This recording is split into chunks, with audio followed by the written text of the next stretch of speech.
All right, guys, I am live and I'm learning more every day. This morning, I figured out how to make just a plain old audio file, and I think I got it uploaded. It's only the introduction to this, but this Grandma's Life by Thesia Ellis is getting getting better and better as far as kind of getting things out for you. So, like I said, this is This Grandma's Life. I'm Thesia Ellis, and today is episode 5, and it's about being brave and patient. And I don't know about the patient part of it, but there was a reason I chose this. And the reason is for my quote of the day.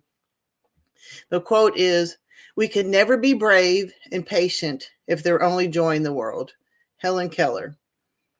And I got to thinking about that, and part of me is remembering that as I get older, there are people that are much younger than me that may not know who some people are, and and if you know who Helen Keller is, that's wonderful too. But if you don't, just kind of gives you I want to give you a little bit of information about her. She was born in 1880, but she lost her sight and hearing after an unknown illness at 19 months of age. So she was just a toddler. And that means when she lost her sight and hearing, that she couldn't see or hear. She was angry and frustrated because she could not communicate until Anne Sullivan came to teach her. And even then, at first, Helen didn't understand the letters that Anne was forming in her hand. Just because somebody's doing stuff in your hand doesn't mean you can put things together. Until Anne put Helen's hands under a spigot of running water as she signed water. And that's when things started to click. That's when she started to understand the information that Anne was giving her could actually be used and could be understood by Helen herself. And with the help of Anne, Helen grew up to author several books and become an advocate for the blind. Without Anne and the illness that caused her blindness and deafness, she might never have developed the bravery and patience it took to accomplish all she did in her life. And she died just days before her 88th birthday. So let's hear it again. We could never be brave and patient if there were only joy in the world. Helen Keller. And I like joy. If you guys know me at all, I like to be happy and have a good time. But we have to be brave and patient too. Okay, what is on my mind? Well, as you guys know, I've got extra kids in the house, and of course, I'm always trying to keep them all fed and everything. And I hate shopping. Hate it. Hate going to the store. Hate shopping for clothes. I hate shopping for groceries. And I'm terrible. I do online with Walmart. But this last time, goodness, they were having a trouble with their program or something. I don't know what the deal was, but I would put something in the cart and I'd look up and it was gone. And I put 3 more things in the cart and I look up and 2 of them were gone. And it just got to where by the end of it, I couldn't even tell what was in my cart and what wasn't. I had to get up and walk away for a while, come back and went through each individual thing, put it in the cart, thought I had it done, did a double check on the inventory and tried and made sure I had everything in there. And what I do is on Thursdays, I order the food and I make up my menu for the next week and order the food. And then on Friday, after I go to the gym, I pick up the groceries. Well, Friday morning, I have a message on the phone that says, we're short on a few things and you need to do substitutions. Well, I don't want to I opened it up and it looked like it was a whole order said I need to do substitutions. I ain't doing substitutions for my whole order. So I just blew it off. And so then when I went to go pick up my groceries, they put them in the car, took them home, and I've learned to do an inventory while I'm doing it. And only about half the stuff I ordered was in there. So I went back and redid the inventory and had to make sure I wasn't getting charged for a bunch of stuff that I had ordered but did not come in. But it worked out. And so I don't know what the deal is. But at first I was concerned, because when I got the message the next morning saying that they were low on a lot of stock, then are the grocery stores empty again? And it's like, I'm not ready for this. I mean, I try to be, but you know how I mean. You try to be, but so I had to suck it up. There were some things I had to have, so I had to suck it up and go in there and actually get the stuff that I wasn't able to order. And things were stopped. It must have been a glitch in the computer program, and and I sent them a message letting them know that I wasn't happy with it.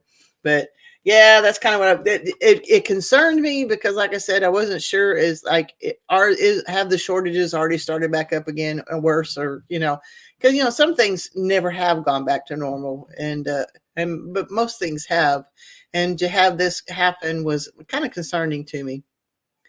Okay, farm happenings. There's a few things happening on the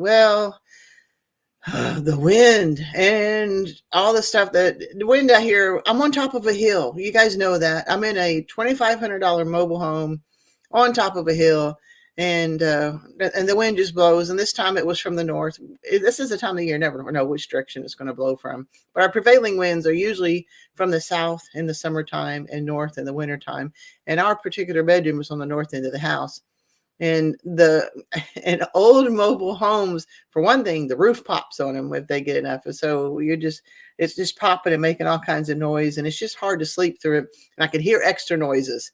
It's one thing for the roof to be popping, and you're waking up thinking, oh man, I'm going to see daylight through the roof when I wake up. But you don't usually. I haven't that anyway.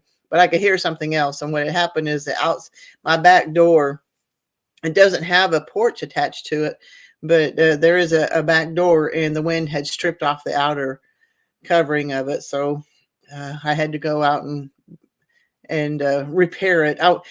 Honestly, because I don't have a back porch, I just took a piece of plywood and I just screwed it, because you could see daylight underneath that door too. So I might as well I just put I screwed some cheap plywood, thin stuff, over on the bottom half of it, so that I could not see daylight under the door, and so the rest of the outer layer of the door would not strip off.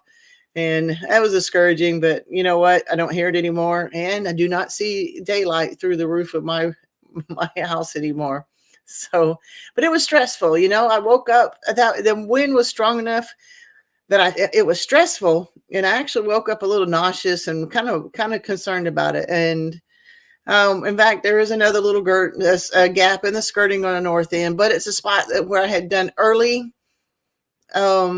modifications, and I've learned since then, but I think I can fix it where it will stay this time. So that's okay too. But at the same time, I've finally started with the remodeling, or at least the demolishing part of my bathroom on this same end, and I think I can.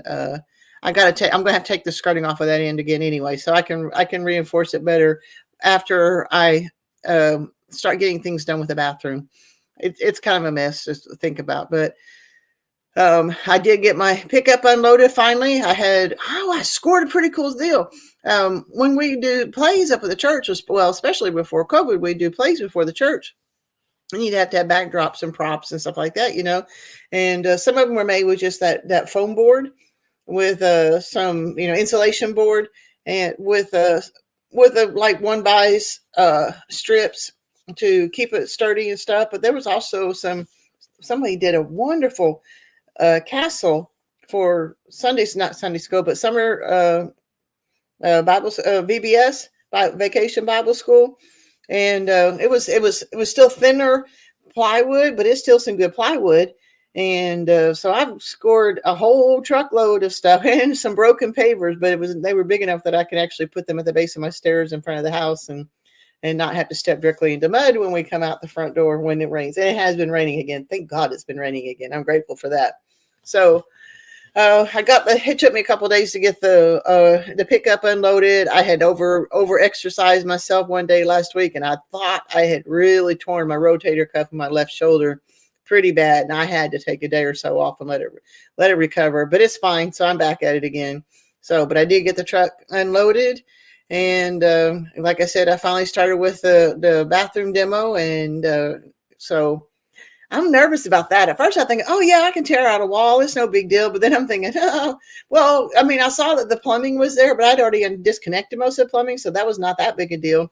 But then I noticed, oh my gosh, there's electricity. There are 2 light switches on those walls that I want to move. So I've been intimidated. I got one of the light switch. I turned off the electricity. I turned off the breaker to it, and got one light switch disconnected and put away, and put all the components in a baggie so I can find it later. and there's just bare wires on that one. I haven't done the one on the inside of the bathroom yet, but I got the trim around the walls taken down and in the doorway. That's what I got done today. At least I got that done. Um, so when what I'm coming to, I was going to talk about the stress of the wind and stuff too. I've come to a decision, and I don't know what I'm doing at all with the bathroom demolition or remodeling or anything like that. But the stress of the wind the other morning, going, yeah, I made a decision that I am trying to learn how to fix this trailer house up, this mobile home, the $2,500, and I put a few $1,000s into it to try to make it nicer and stuff again, but it's never going to be where I want to live. I don't want to have to listen to the roof popping every time the wind blows, which is a lot here in Oklahoma. I don't want to have to worry about where the skirting held up again, and if I've got freezing wind blowing up through underneath the house and making everything cold again. I don't want to have to worry about that anymore. And I'm going to do the bathroom remodel, and I am going to try to get the wood stove hooked up too before the deep winter comes here. I've got a little bit of time for that. I hope I can get it done in time. Probably not, knowing me, but I'm going to get the bathroom done because I've got to tear out some subflooring, and I need to get the subflooring done and replaced before the cold does get in here. So I want to get that done while we're still in the fall season. But I don't know what I'm doing. But at the same time, I don't want to live here. I mean, this is not the home I want to grow old in. And I've decided that I'm going to, and I don't know what I'm doing. I will, and it's going to be long, laborious, hard work. And I'm going to do a lot of stupid things, but I'm going to build the house I want. And the first thing that will entail is start digging out for a walkout basement. But that's way down the road. But I think it brought me some solace to think that at first I thought, well, I could learn how to do all this stuff by remodeling the mobile home. But the way things are expensive right now, I'm going way too much money to practice. And I'm going to have to actually start putting some of the money that I have left and continue to work to earn more money so I can have the house that I want. And because I'm not getting any younger, and I want a house that I can be proud of and live in and do the things I want in it. The house design I have in mind is going to be, I'd like to do solar and wind and all that other stuff, but basically the design I have in mind, even if I don't have electricity, I ought to be able to stay relatively cool and relatively warm, whatever, cool in the summertime and warm in the wintertime. And that's what I want. So that's what I'm going to work toward. I don't think I want to practice on this house too much more. There's some things I have to get done. I had to replace the vanity in the bathroom in here because it was just collapsing on itself. We couldn't even use it anymore because it was collapsing. And then I bought the wider shower, and that's why it's entailing doing more work in the bathroom than what I had anticipated. But it's going to be good for me to learn. So, yep, I've come to a decision. We'll just have to see how it goes after that. So now for my 3 things for today, and I did okay today, honestly. I went to Zumba. I love doing Zumba. We have such a good time. And actually, I went to a Halloween party Saturday night, and it was the ladies that I exercise with. And we got rained out mostly, and it was dark and windy and misty. And some of the ladies' costumes got pretty darn wet. But it was fun. I dressed up like an old rocker. You can see a picture of it on Instagram. I thought I was trying to look like an old rocker, but I look more like a ugly old groupie. But it's okay. I dressed up. I had a good time. Loved the people I was hanging out with Saturday night. And so that was fun. And so these are the Zumba ladies that I was hanging out with. So I got the Zumba done. Number 2, start tearing out the bathroom. I did get started. I got a long way to go because I'm kind of taking it one piece at a time. I don't want to take a big sledgehammer, and I don't want to mess something up that I don't know how to fix. So I got the trim off and started taking out. I took off the door to the bathroom. I'm just working on it a piece at a time because I'm by myself. And if I mess something up, if I get like water spewing everywhere, because even though I thought I had water, turned off, or if I really mess up and I got electric sparks going anywhere, I want to be able to make sure that I can handle it. And because I'm here by myself and because I don't know what I'm doing, I'm trying to take it slowly. I'm try to do a good job, and I don't have to have a huge mess to clean up at the end of it every day either. So it's going to be slow. It's going to be laborious, and you're going to go, "Oh, you're still working on the bathroom." Don't worry. I'm saying the same thing. So, and my third thing of my three things is the podcast. And I am doing it, and I believe that it is gone live. It's going well, and I'm excited about that. And I even learned to do the audio part of it, so maybe I can actually start going out on iTunes and Stitcher and whatever all the rest of them are too. So that's kind of exciting. So my three things was Zumba, tear out the bathroom, and podcast. Okay, so technically, tear out the bathroom, I didn't accomplish it, but I did get started. All right, what I'm reading. Okay, I'm done reading Shay Ray Stevens, The Opposite of Gray. Oh my gosh, guys, I love her work. I love him because we all know her as Amy Dingman of A Farmer's Kind of Life, and I know she's got some nonfiction books, but I love novels. That's what I use to unwind at night. And so I've got a couple of pieces that I've marked that I want to read to you from The Opposite of Gray by Shay Ray Stevens. And I highlight these and mark them because I love good descriptives. I love being able to get into the mind of people, and some people have a gift of describing things without saying, well, she had gray hair and she was this and he was that. They do a descriptive where you feel like you're there. They share an emotion that never uses the word was, or is, or whatever, So here's one of them. She's then Lily and Cooper having a conversation, and she goes, what keeps you up at night? And he says, anything. That I won't figure anything out, and that I won't get anything done, and that I'll die with a bucket list a mile long. Oh my gosh, how many of us are worried we're going to have a bucket list? I hope you have a bucket list. I do, and I don't want to have a bucket list a mile long. I want to get it done. The woods were quiet. Lily thought about how the trees seemed to hug you with a kind of calm, a protective silence, that a person needed to sort out their thoughts and to think through their things. How many questions of life have been answered on this rock? And then on down, it says, Lily stood, feeling too slow at everything, her brain stuck in a tangle of ropes and slippery rocks and trees without enough leaves. And then on page 140, she leaned against the bed and closed her eyes, trying to turn off her brain. But it kept going, dog paddling in thoughts about the hectic days she'd just been tossed through. The first day had felt like a painting with too many colors, a movie with no pacing, an uncle that was too drunk and too loud and too much at Christmas. And the last one here is now, I don't know why this one struck me, because we always think about incandescent bulbs, and when she used this word, I had to look it up. The sun was enormous. A incandescent ball crawled over the horizon to splash light over everything it saw. The surrounding sky was strawberry blonde, a yellow pink like lemonade in the summer. Strokes of magenta red brushed at the bottom sides of the clouds. Doesn't that sound beautiful? I just love her work. I really do. And yeah, the opposite of gray, let me just tell you, my husband is gray. I'm not going to tell you more because I want you to read the book. It's really good. Okay. My story of the day. I was supposed to be telling you guys stories. And every time I get in a conversation, like on Saturday night, I was telling all kinds of stories. Oh, you mentioned this? I got a story about that. And, I can think about some of the stuff I've done recently, but I've got some old stuff too.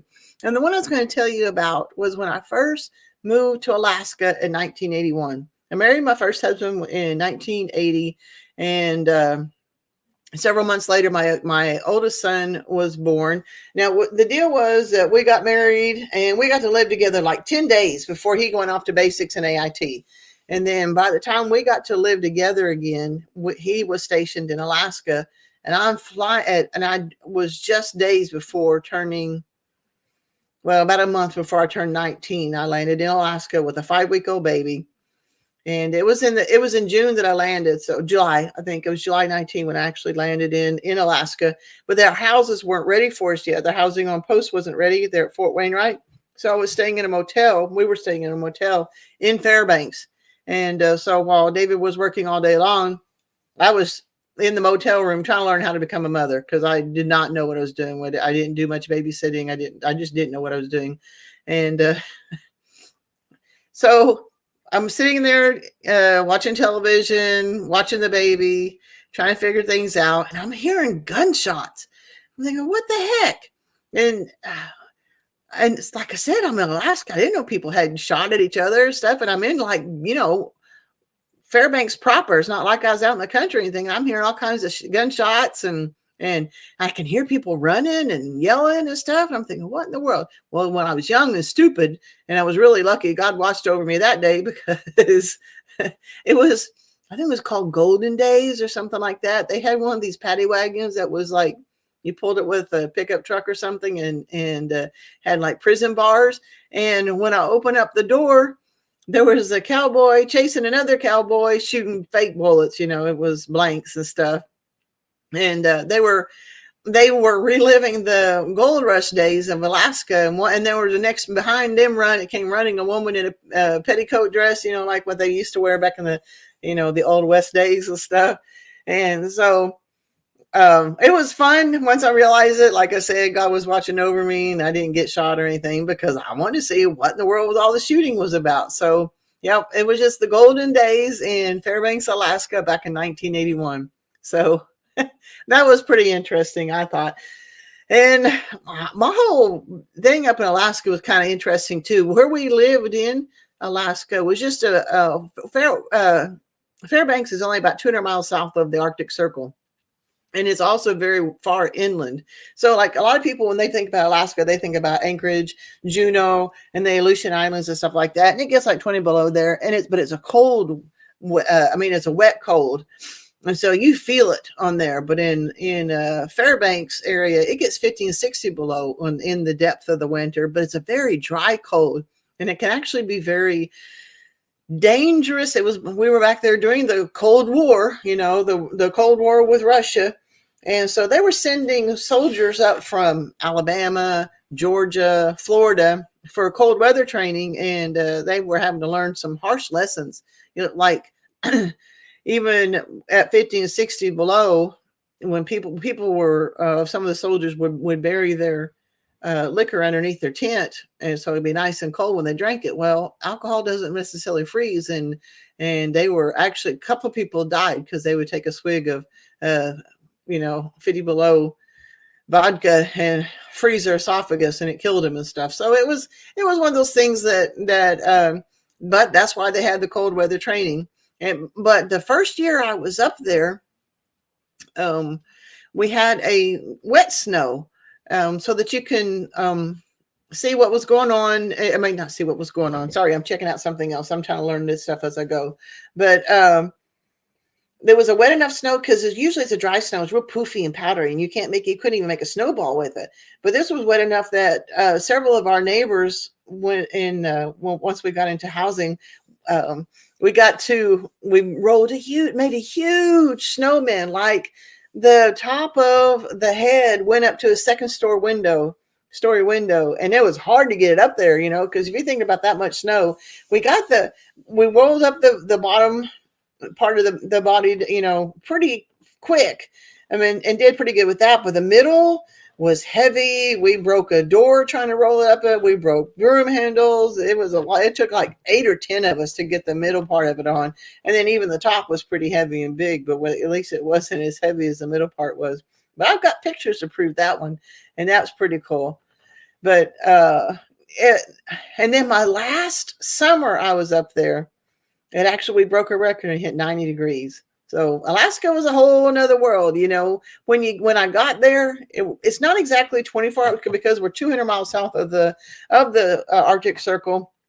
We didn't have literally 24 hours of daylight that far south. We had about, in the height of summer, we had 22 hours. The sun would, about 1 o'clock in the or 11 o'clock at night would dip just below the horizon, and then come back up about 1 o'clock in the morning and stay up. And so, and then you lost 2 to 7 minutes of daylight a day until solstice around Christmas, and the sun would just barely come up above the horizon at 11 o'clock in the morning, and then go back down before about 1 o'clock in the afternoon. So the winters were long and dark and very cold, and the summers were long and bright and nice. We could play badminton, not badminton, but volleyball. Yeah, badminton too, up until nearly midnight some days. But yep, that was a different place and definitely a different time of my life.